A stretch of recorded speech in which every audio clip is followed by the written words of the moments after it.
Cha Hyun-woo had spent 2 years believing he was the predator who finally found his queen.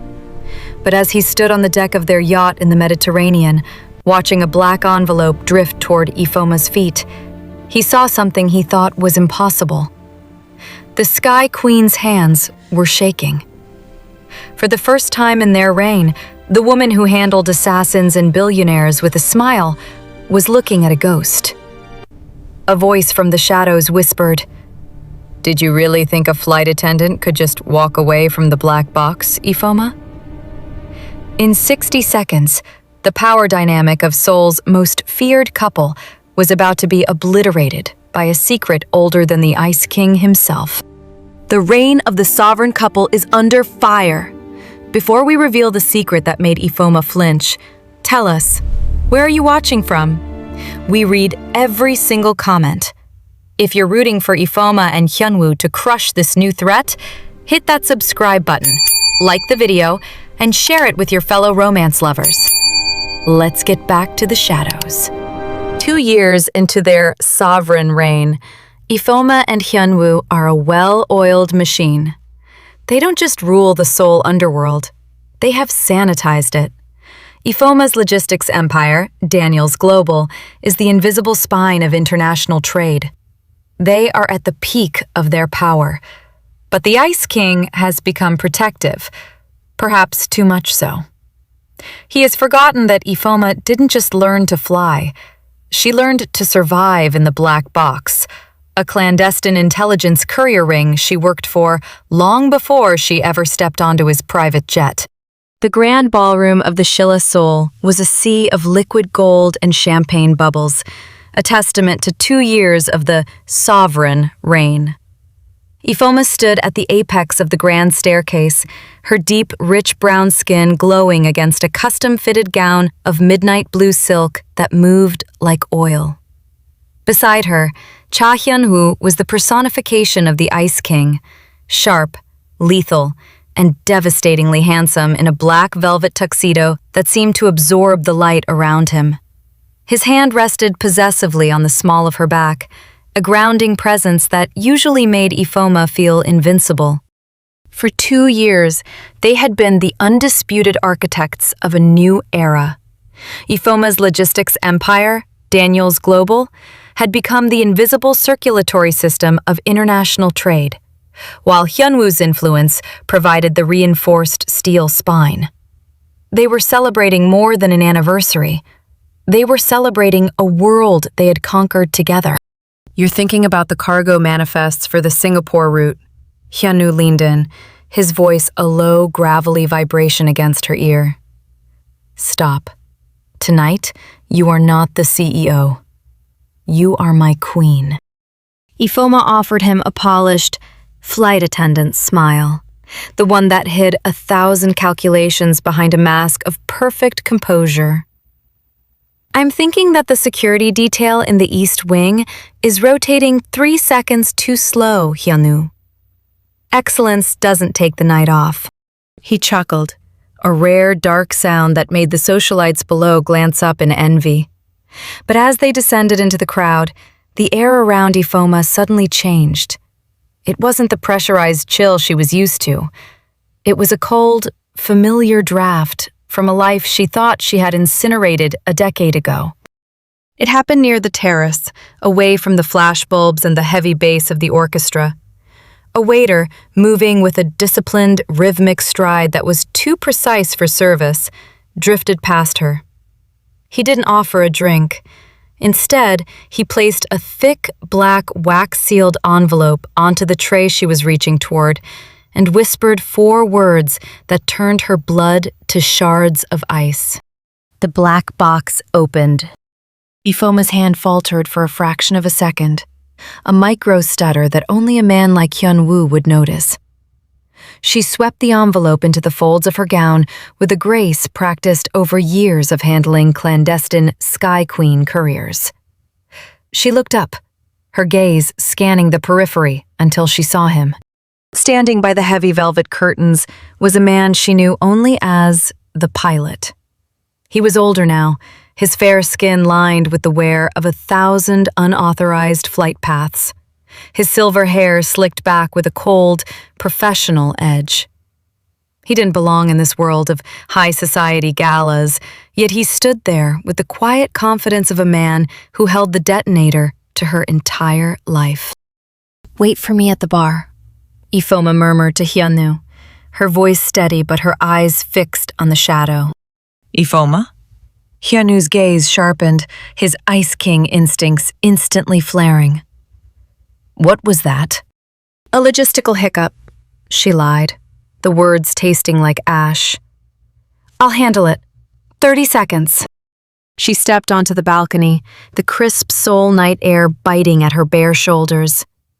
The pilot was waiting in the shadows of the stone balustrade. He didn't look at her. He looked out at the city skyline as if he were calculating a descent path. 10 years is a long time to keep a secret, Ifeoma, the pilot said, his voice a low, gravelly rasp. But intelligence is a stubborn thing. It always finds its way back to the surface. "I burned those manifests, Elias," Ifeoma countered, her voice dropping into the fierce, lethal tone she used for rivals. "The black box ring was dismantled.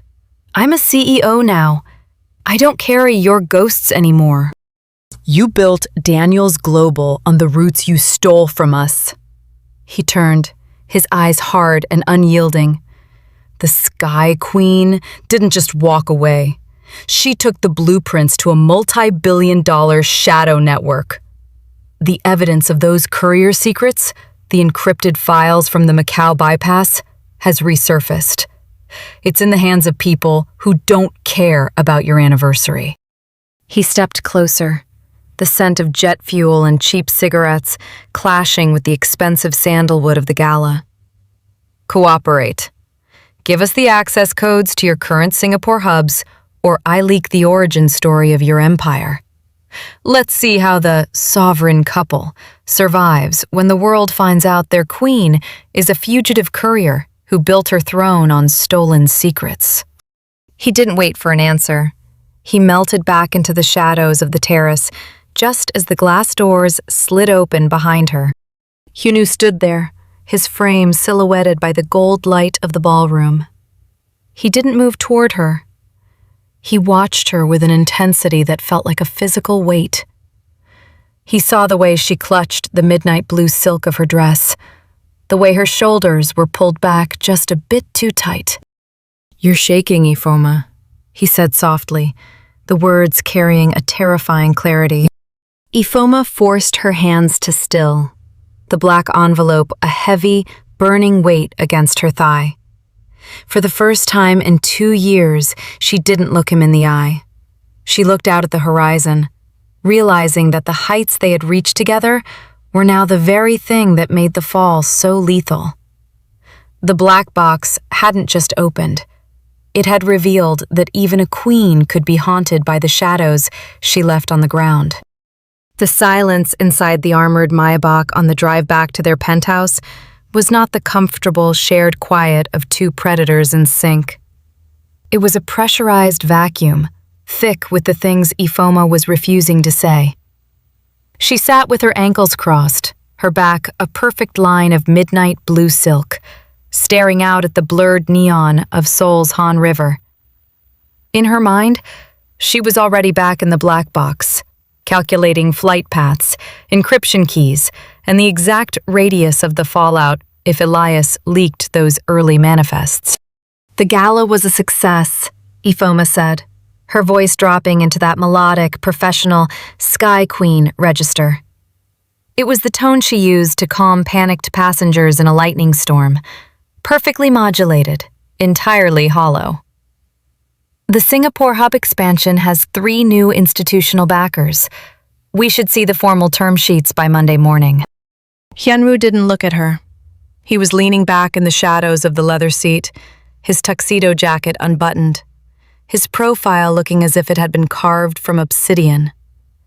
He hadn't missed the way she had tucked that black envelope into the hidden pocket of her gown, nor had he missed the sudden, microscopic drop in her skin temperature when she returned from the terrace. "I didn't ask about the Singapore hub, Ifeoma," he said, his voice a low, dangerous rumble that vibrated through the car's floorboards. I asked why your heart rate hasn't dropped below 90 beats per minute since we left the Sheila. Ifeoma's pulse spiked at the mention of his observation, but her face remained a mask of regal composure. She had spent years mastering the art of the poker face at 30,000 feet. It was a high-energy evening, Hyun-woo. Even the sovereign couple isn't immune to adrenaline. I just need a glass of water and the morning briefings. Adrenaline is a spike, Hyun-woo countered, finally turning his head. His dark eyes caught the passing streetlights, flashing with a predatory intensity. What you're carrying is a weight. Who was he, Ifeoma? The man on the terrace. A former colleague from the aviation industry, she lied, the words smooth as glass. A ghost looking for a handout. I handled him with flight attendant politeness, as you saw. He won't be back. For the first time in 2 years, the Ice King didn't believe her. He reached out, his large hand closing over hers. His palm was warm, but his grip was a silent demand for the truth. He felt the tension in her fingers, the way she didn't quite melt into his touch the way she usually did. The trust that had been the foundation of their empire, the no-boundaries policy that allowed her to walk into his private study and him to trust her with his life, was suddenly shivering under the weight of a secret. "You've never had a ghost you didn't tell me about," he whispered. "We built Daniels Global on the premise that we were the only 2 people in the world who didn't keep secrets from each other. If there is a threat to the Sky Queen, it is a threat to the king. Do not try to manage me, Ifeoma." "I am not managing you, Hyun-woo.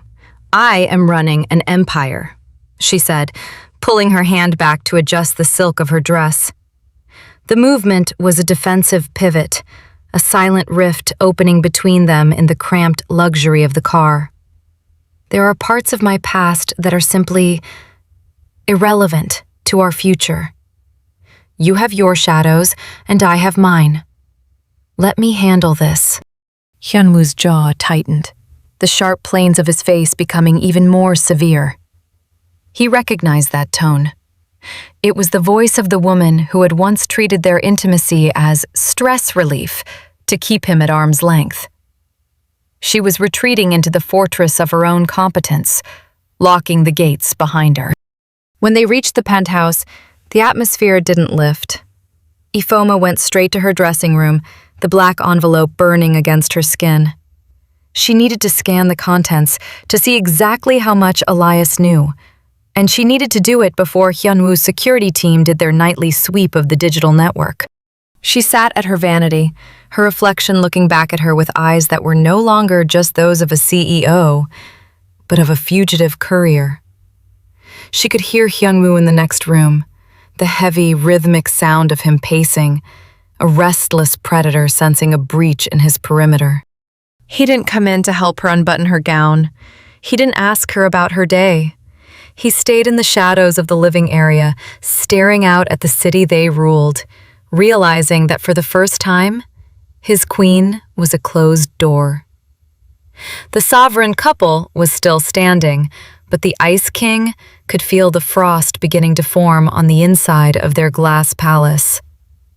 Ifeoma was protecting him, she told herself, but as she opened the black envelope in the dim light of the vanity, she realized she was doing something much more dangerous. She was teaching the man who loved her how to doubt her. Ifeoma did not go to her office at Daniels Global the next morning. To the world, and to the high-frequency trackers Hyun-woo had undoubtedly placed on her primary vehicles, the Sky Queen was simply taking a personal day to recover from the gala. But by 9 a.m., Ifeoma had already shed her silk and status. She was dressed in an oversized trench coat, dark sunglasses, and a pair of vintage 6-inch stilettos that felt more like tactical daggers than footwear. She left her smartphone in a shielded charging dock at home and took a burner flip phone from a hidden compartment in her vanity. It was time for the Ghost Protocol. Before she was a CEO and before she was the Ice King's partner, Ifeoma had been the center of a different kind of intelligence. The world of international flight attendants was a shadow network that moved faster than any government agency. They saw the passengers who didn't exist, carried the parcels that weren't on the manifest, and heard the whispers in first-class galleys that moved markets. Ifeoma called them her sky spies. She met her contact, a former purser named Marsa, in a humid underground laundromat in Itaewon. The air was thick with the scent of cheap detergent and steam, a far cry from the sandalwood-scented halls of the Sheila. "The pilot is flying low," Marsa whispered, leaning against a vibrating industrial dryer as she handed Ifeoma a folded slip of thermal paper. "He's using a tail number registered to a shell company in Panama. He's been seen at a dive bar near the Incheon docks. He's looking for a buyer for a black box archive, Ifeoma. He's not just blackmailing you. He's auctioning you." Ifeoma's eyes turned to flint behind her dark lenses. "He's breaking the code. You never auction a sovereign." He thinks you've gone soft, Marsa warned. "He thinks the diamonds on your neck have turned your blood to sugar." Ifeoma didn't reply. She took the slip of paper, committed the coordinates to memory, and vanished back into the morning fog. The bar was a windowless concrete box, tucked between a ship repair yard and a row of rusted shipping containers. It smelled of spilled beer and old desperation. When Ifeoma stepped through the door, the low-level thugs and disgraced deckhands didn't see a billionaire. They saw a woman who looked like she belonged in a high-fashion magazine, and in a place like this, that made her look like a predator. She spotted Elias's primary courier, a man named Min-kyu, sitting in a back booth. He was the one who had likely facilitated the black box leak. He saw her approaching and sneered, leaning back with a misplaced sense of masculine bravado. "The queen has come down from her tower," Min-kyu mocked, his voice loud enough to draw eyes. "Where's your Ice King, Ifeoma? Or did he finally realize his wife is just a glorified delivery girl?" Ifeoma didn't waste breath on a retort. In one fluid, off-manifest motion, she closed the distance. Before Min-kyu could stand, she gripped the back of his neck with her left hand and drove the reinforced steel heel of her right stiletto directly into the top of his foot, pinning him to the floorboards. A choked scream died in his throat as she leaned in, her face inches from his. The flight attendant smile was gone, replaced by a cold, regal ferocity that made the room go silent. "Hyun-woo isn't here because he doesn't need to be," Ifeoma whispered, the words a lethal caress. "He likes to break bones. I like to break lives. Tell me where Elias is keeping the master drive, or I will ensure you never walk onto a flight deck again." Min-kyu reached for a knife in his belt, but Ifeoma was faster. She grabbed his wrist and twisted it with a sickening pop, slamming his head onto the sticky wooden table. She didn't look like a CEO. She looked like the shadow assassin who had once protected a Mafia king in a public ambush. She was efficient, brutal, and entirely unfazed by the violence. "The drive," she prompted, her voice as calm as a pre-flight announcement. 3 seconds, Min-kyu, or the next strike goes through your Achilles." "Safe house. Sector 4, he wheezed, the bravado evaporating into a puddle of cold sweat. "Elias is meeting the broker tonight. He has the files. He's going to leak the Macau bypass manifests at midnight." Ifeoma released him, stepping back with a grace that felt like a slap to his ego. She wiped a smudge of dust from her trench coat, her expression returning to its Sky Queen composure. She had the location. She had the timeline. But as she stepped back out into the gray light of the docks, she saw a black SUV parked a block away. one that didn't belong to the dock workers. She knew that silhouette. She knew the way the tinted glass seemed to absorb the light. Hyun-woo's security team. She had gone off manifest to protect her secrets, but in the world of the sovereign couple, there were no true hiding places. She had proven she hadn't lost her edge, but as she signaled for a taxi, her heart hammered against her ribs for a different reason. She had handled the interrogation with high-heeled efficiency, but she didn't know if she could handle the Ice King when he realized his queen was playing a game he hadn't been invited to. The ghost protocol was active, but the rift in the palace was widening, and the storm was no longer just on the horizon. It was in the room.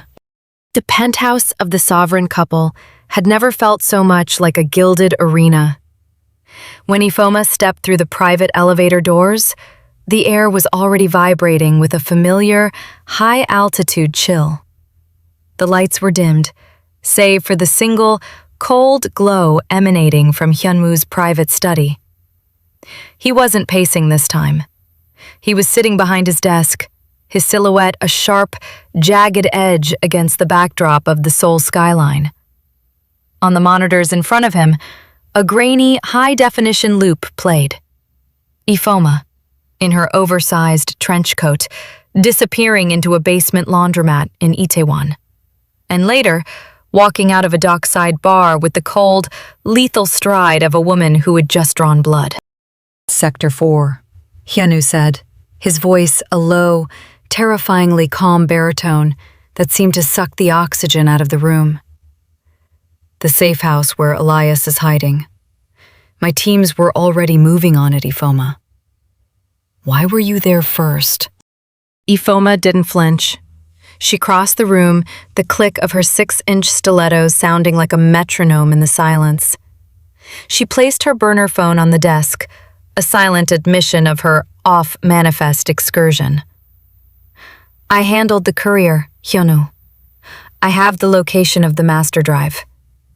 I did what was necessary to contain the leak before it hit the mainstream servers. Hyun-woo stood up, his tall frame casting a shadow that seemed to swallow the room. He didn't move toward her with the benefits-only hunger of their early days. He moved with the fury of a sovereign whose borders had been violated by the person he trusted most. He stopped inches from her, the scent of expensive sandalwood and cold ozone enveloping her. You handled a street-level interrogation in a dockside bar, while my security detail watched from a block away, unable to intervene because you went ghost, he hissed, his eyes flashing with a dark, possessive fire. You risked your life for a set of manifests that I could have erased with a single phone call to the server farms in Jeju. Why? Because those manifests prove that Daniel's Global was built on the back of the black box. Ifeoma's voice finally broke its flight attendant composure, rising to meet his intensity.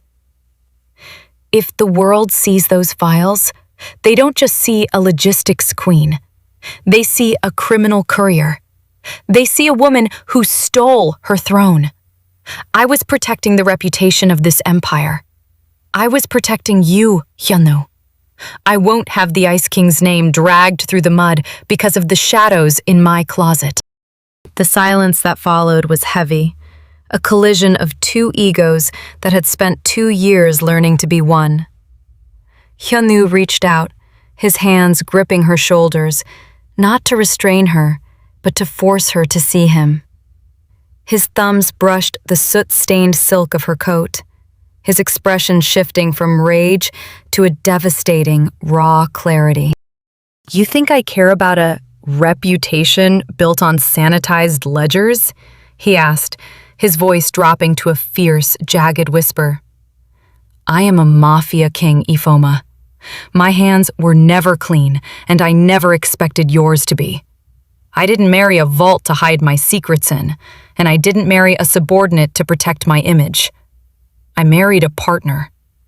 I married the woman who walked into my study with urgent manifests and looked me in the eye when the rest of the world looked at the floor. He pulled her closer, his forehead resting against hers. The Ice King mask was gone, replaced by the man who had once begged her to stay. When you lock me out, you aren't protecting me. You're demoting me. You're turning this marriage back into a contract, and I won't go back to that. Stop trying to be the Sky Queen who handles everything alone. Stop locking me out of the fire. Ifeoma felt the final layer of her professional armor crack.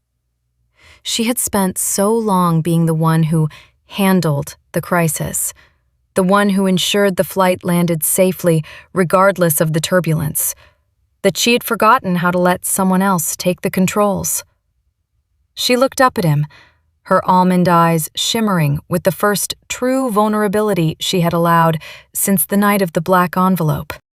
"The pilot is meeting a broker tonight," she whispered, her hands finally coming up to rest against his chest, feeling the frantic, synchronized beat of his heart. "They're going to leak the Macau bypass manifests at midnight. They want to tear down everything we've built." Hyun-woo's grip softened, but his gaze remained lethal. He didn't offer a platitude. He offered a war plan. "Then we don't contain it. We destroy the source. But we do it as a unit. No more off-manifest trips. No more ghost protocol without a co-pilot." He leaned down, his lips brushing hers in a kiss that tasted of iron and absolute devotion. It wasn't a surrender. It was a pact. The rift that had been widening between them didn't just close, it was welded shut by the heat of their shared fury. The sovereign couple was no longer two people protecting their individual shadows. They were a single, dark force, moving toward a common target. "Get changed," Hyun-woo commanded softly, his hand lingering on her cheek. "If we're going to Sector 4, I want my queen in her battle gear. We have a ghost to lay to rest." As Ifeoma walked toward her dressing room, she didn't feel like a fugitive anymore. She felt like a sovereign. She had stopped trying to protect his reputation and started trusting his strength.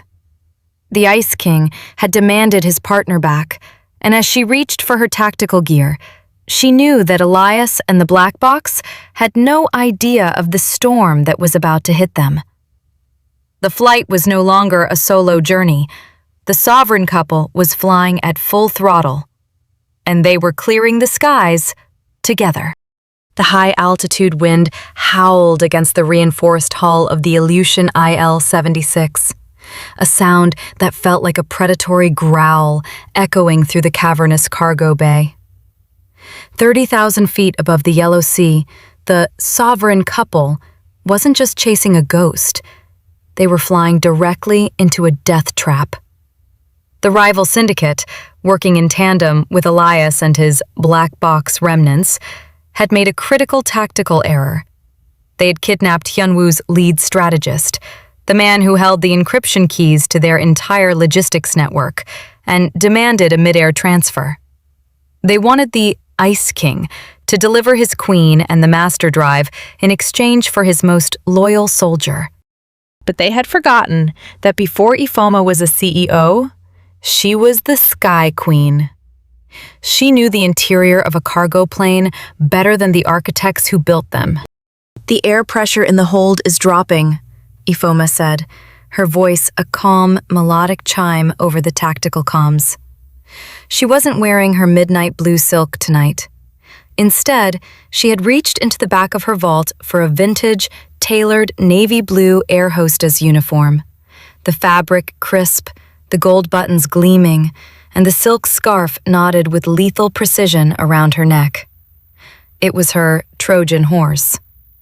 To the kidnappers, she would look like a relic of her past, a glorified delivery girl they could easily contain.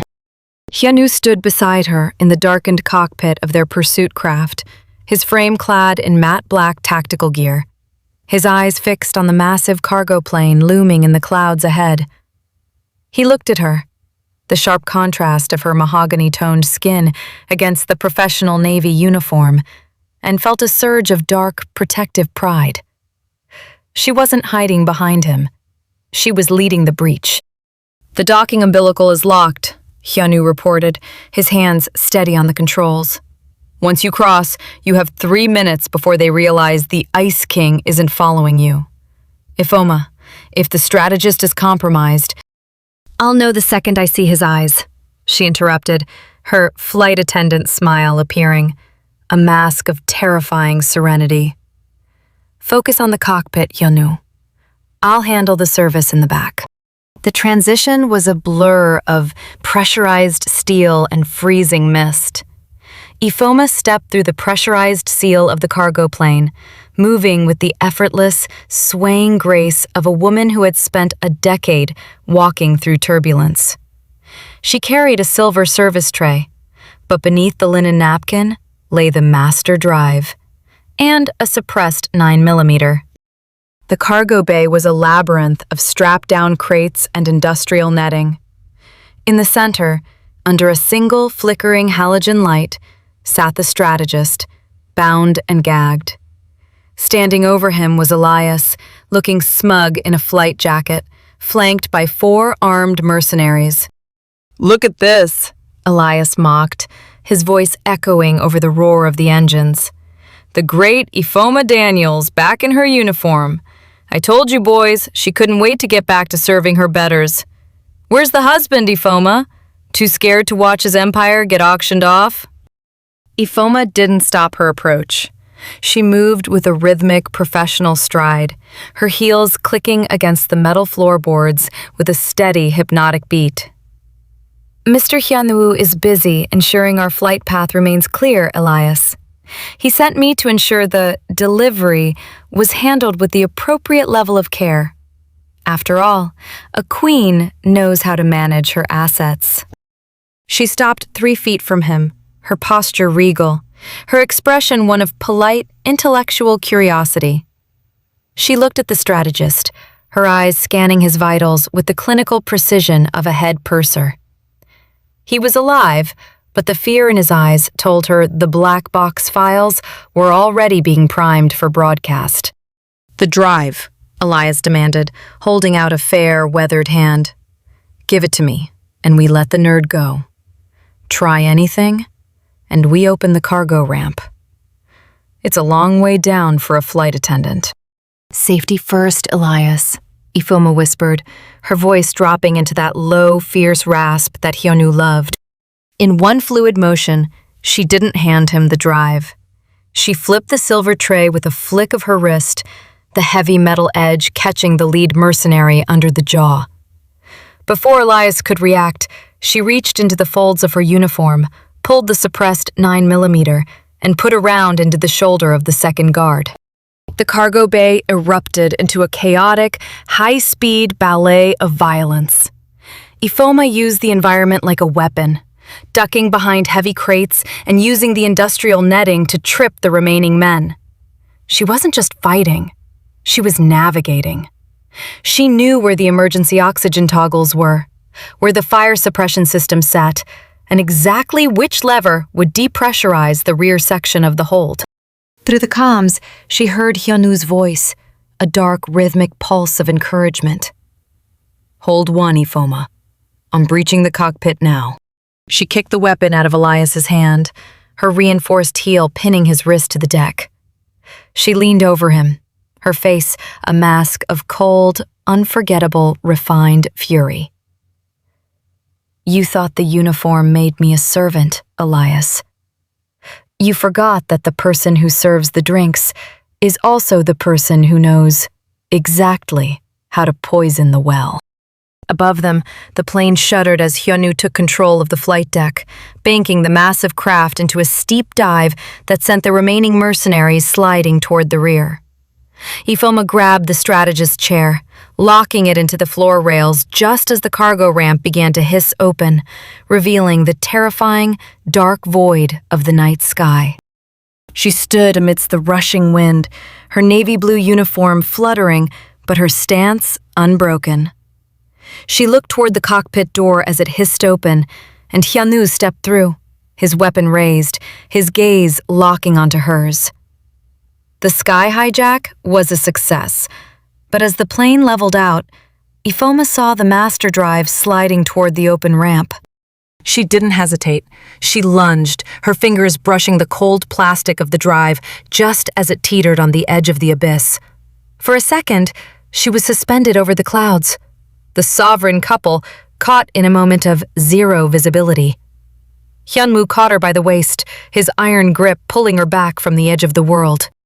"I have you," he growled, his heart hammering against her back. "I have you, Queen."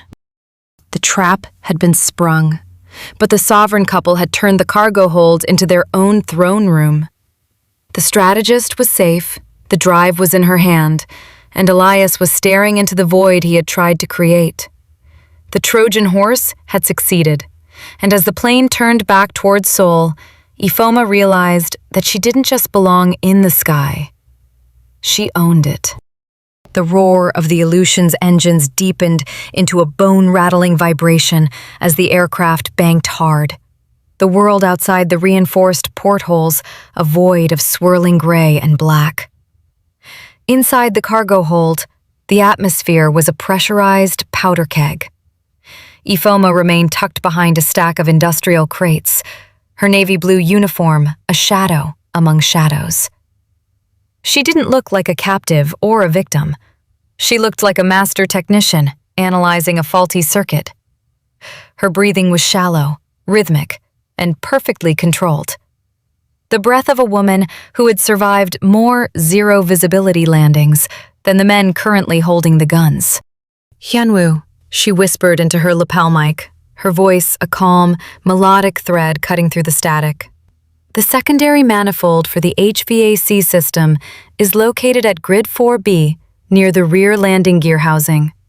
If you can override the cabin pressure from the cockpit, I can introduce the halothane canisters into the ventilation. We can put the entire hold to sleep in 60 seconds. "I see the override, Queen." Hyun-woo's voice crackled back, his baritone a jagged edge of lethal focus. From the cockpit, he was fighting a different war, his hands dancing over a flight deck he had just reclaimed with cold, efficient violence. He was banking the massive plane at a 20-degree angle, using gravity to keep the kidnappers off balance.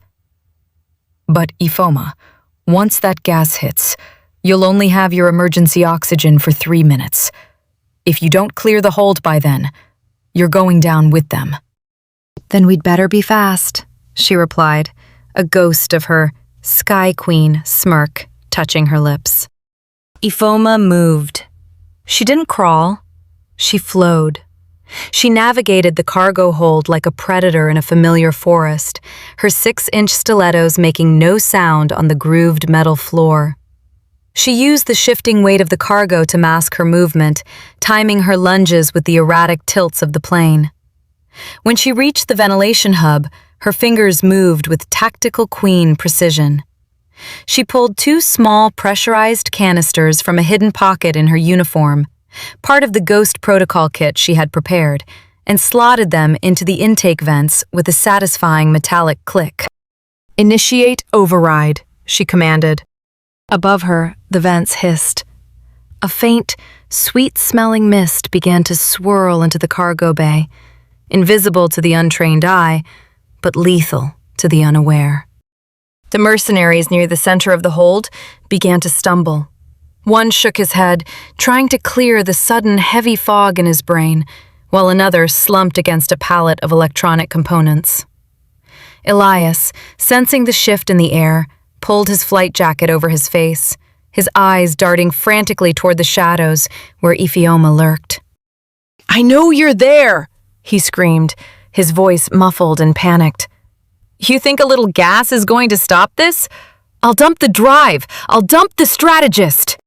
Ifeoma didn't answer with words. She emerged from the mist like a wraith, her emergency oxygen mask strapped firmly over her mahogany-toned skin. She didn't use her firearm. The gas made the environment too volatile for sparks. Instead, she used the physics of the plane. As Hyun-woo executed a sharp jink maneuver to the left, Ifeoma grabbed a loose, heavy-duty cargo strap. She swung around a structural pillar, using her momentum to deliver a devastating, concentrated kick to the chest of the last standing mercenary, sending him spiraling into the darkness of the rear hold. She was a dual-engine force, synchronized perfectly with the man in the cockpit. Every time Hyun-woo tilted the world, Ifeoma was ready to strike. It was a terrifyingly beautiful ballet of logistics and lethality.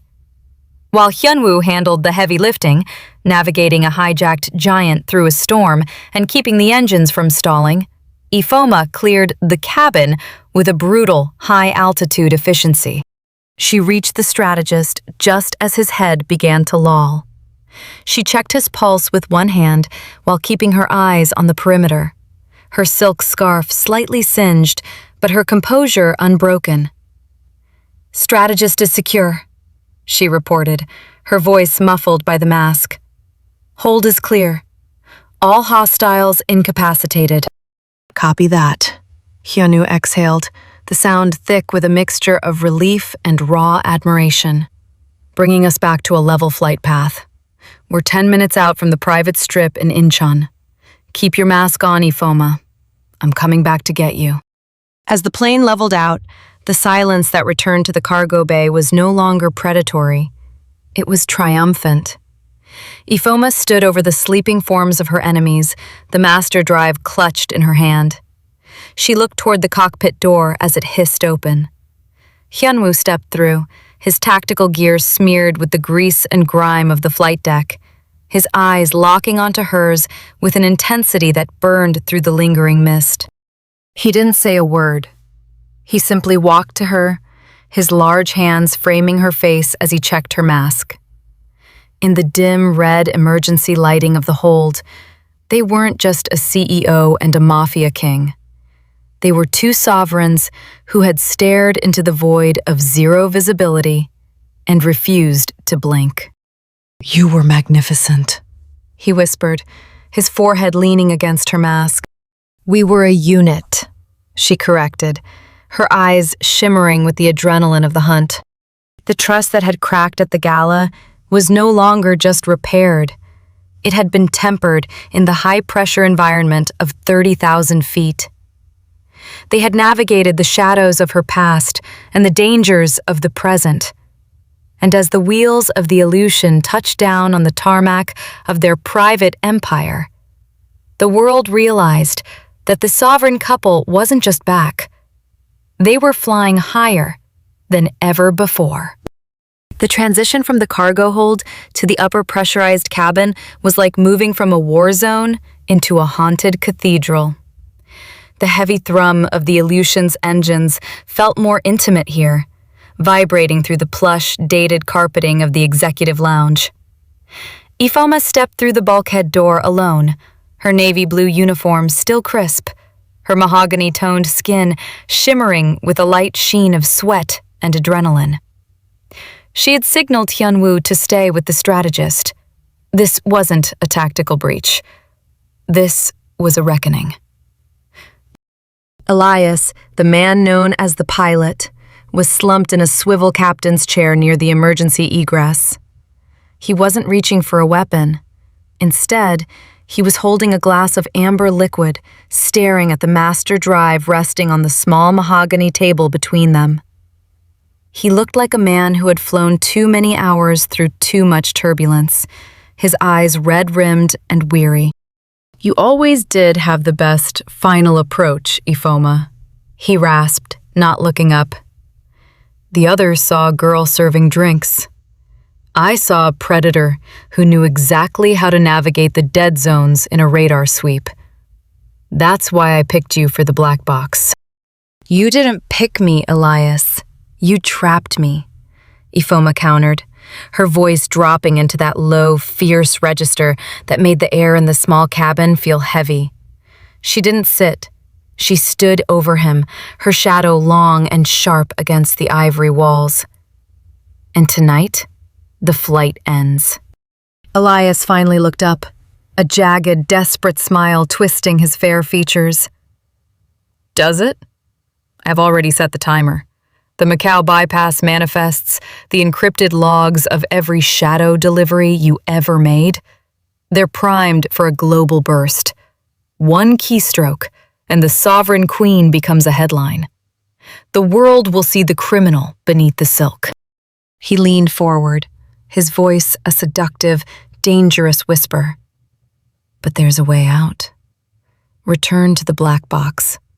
Leave the Ice King and his sanitized empire. We need a new architect, someone who knows the modern roots. Come back to the shadows where you belong, and I'll bury the files forever.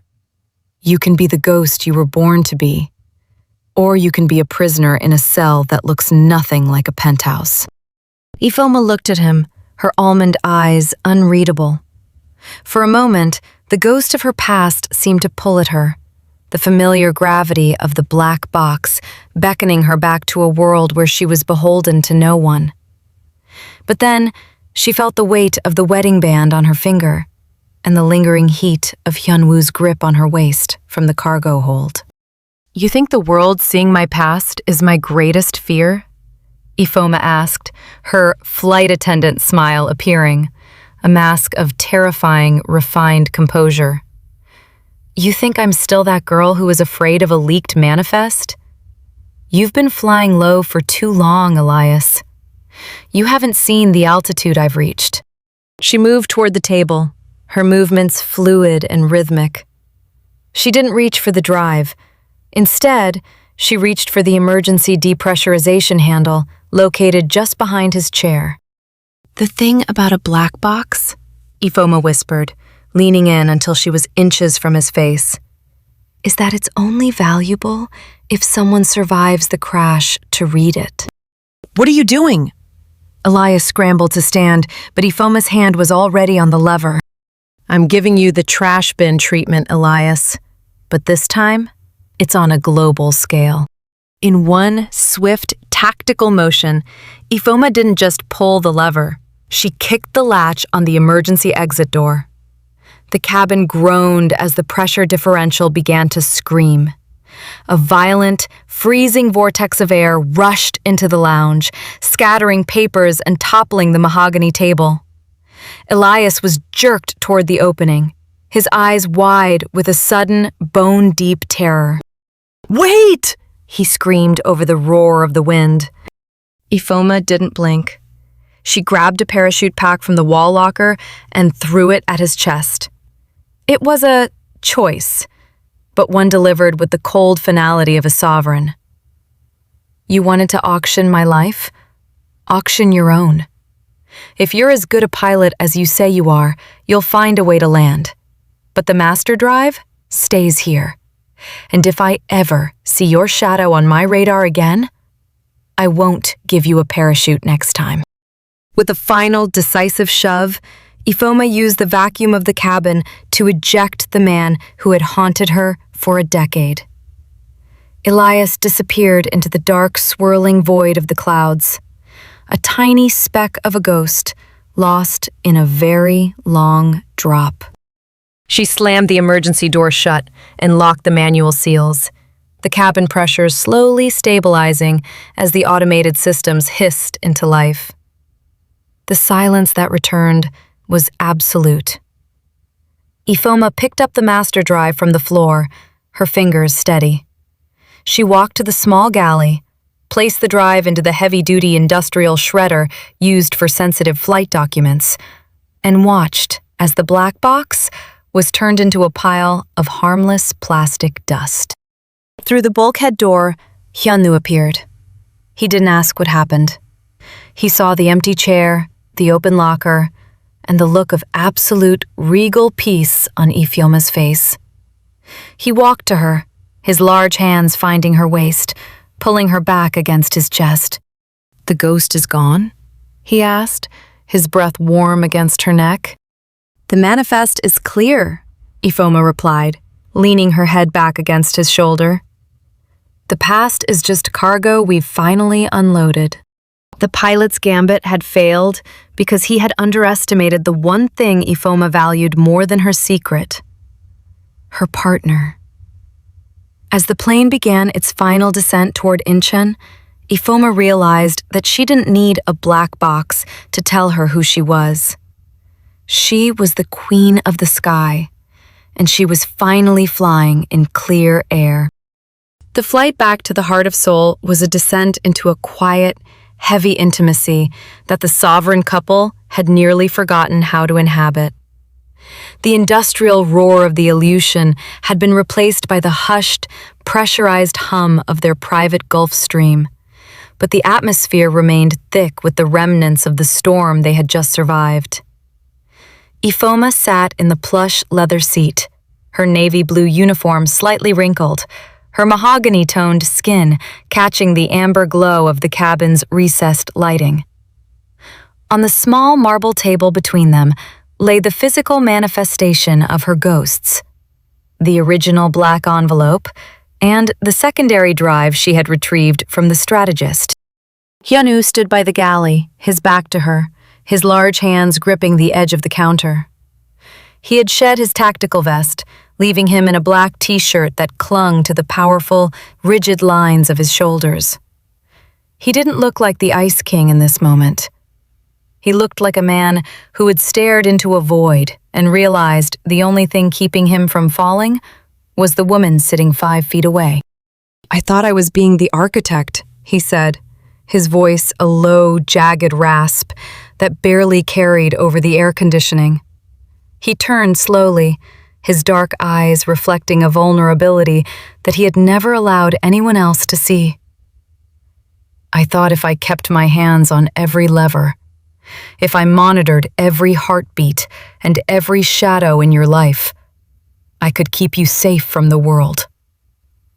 But all I did was build a new cage." Ifeoma watched him, her almond eyes softening. She didn't offer the practiced, flight attendant reassurance he was used to. She simply waited, allowing him the space to navigate his own internal turbulence. "When I saw you on that terrace with Elias," Hyun-woo continued, stepping into her personal space, "my first instinct wasn't to protect our reputation. It was a cold, bone-deep fear that your past was more compelling than the life I gave you. I was afraid that the Sky Queen would realize she didn't need a king. That fear, it made me weak, Ifeoma. It made me doubt the very partner who saved my life in a public ambush." He sat across from her, his knees brushing hers, his large hands reaching out to cover the black envelope. "I saw you in that cargo hold today. You didn't just survive. You thrived in the chaos. You used the very shadows I was so afraid of to save our strategist and our empire. I realized then that your past isn't a liability I have to manage.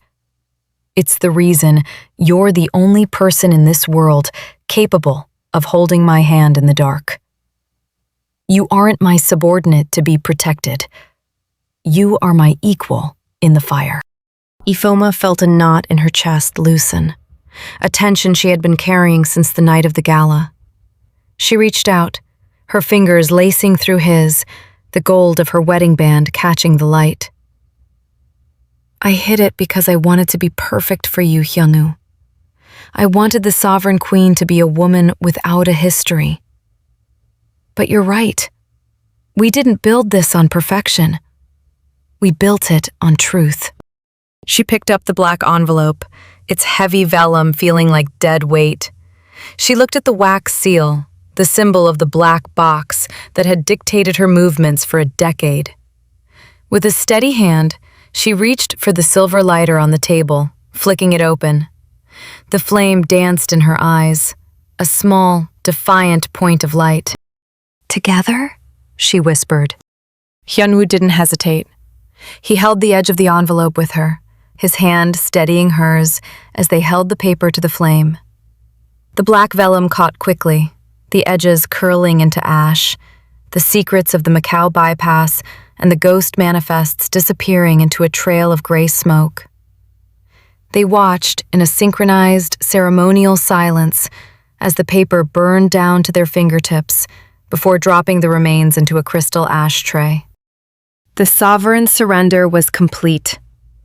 It wasn't a surrender of power, but a surrender of the ego. Hyun-woo leaned forward, his forehead resting against hers, his scent of sandalwood and expensive soap finally masking the lingering smell of jet fuel and ozone.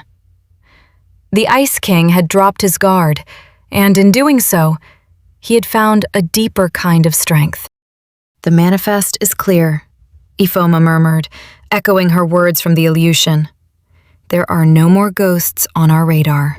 "Then we fly in clear air from now on," Hyun-woo replied, his voice a fierce, rhythmic vow. He pulled her into a kiss that wasn't about dominance or benefits, but about a profound, unshakable partnership. As the lights of Seoul began to glitter below them, Ifeoma realized that her past hadn't been a cage. It had been a flight school. It had taught her how to recognize a true co-pilot. They weren't just a Mafia king and a logistics queen anymore. They were a dual-engine force that had finally reached cruising altitude. The black box was ash. The secrets were smoke. And for the first time in their reign, the sovereign couple was flying toward a horizon that belonged entirely to them.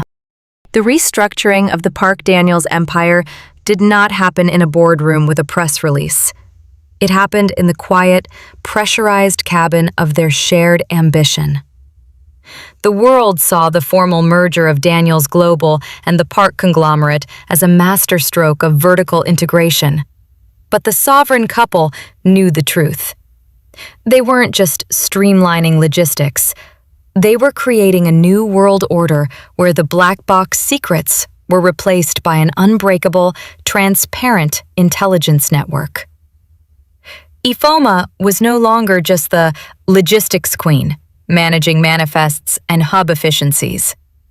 She had transitioned into the shadow sovereign, the silent architect who understood the hidden currents of global power as well as she understood a flight path. Hyun-woo, the Ice King, had undergone his own metamorphosis. The man who once swore no woman could satisfy him had found something more intoxicating than dominance, a partnership of equals. He had traded his solitary throne for a dual command, realizing that the view from the top was infinitely more stable when shared with someone who wasn't afraid to challenge his trajectory. 6 months after the fire on the Aleutian, the morning sun rose over their private airfield on the outskirts of Incheon. The tarmac was a vast, shimmering expanse of dark asphalt, smelling of fresh rain and high-octane fuel. Parked in a perfect, disciplined row was the new fleet, a collection of ultra-long-range jets and massive cargo carriers, their silver hulls gleaming with a new joint crest. It wasn't the traditional Park family seal. It was a stylized obsidian wing intertwined with a golden compass, a symbol of their combined legacy. Ifeoma stood on the edge of the runway, her mahogany-toned skin radiant in the dawn light. She was dressed in a tailored ivory power suit that commanded respect, her hair swept back in a sharp, professional style that whispered of both elegance and authority. She wasn't clutching a manifest anymore. She was holding a tablet that monitored a global network of sky spies turned legitimate intelligence officers. "The first 3 units are cleared for the Dubai-Lagos corridor," Ifeoma said, her voice a calm, melodic decree. She didn't turn as she heard the familiar, rhythmic stride of the man behind her. "Every pilot on this manifest has been vetted by Marsa personally.